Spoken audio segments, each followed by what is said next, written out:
Is Brawl Stars refusing to cooperate? Let's get you back in the game with these quick fixes. First, force quit the app. On iPhones, swipe up from the bottom and hold, then swipe Brawl Stars upwards to close it.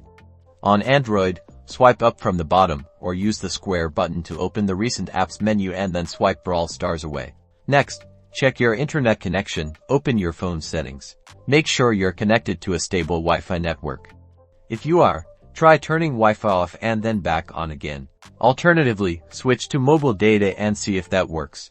Sometimes a Wi-Fi network might be the problem.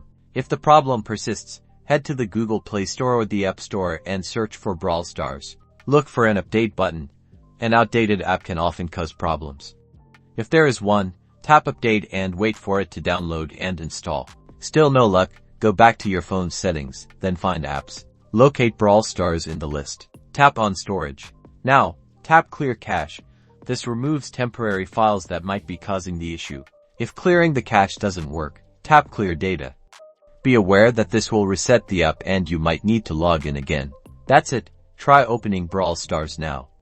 Hopefully, you're back in the game and ready to brawl.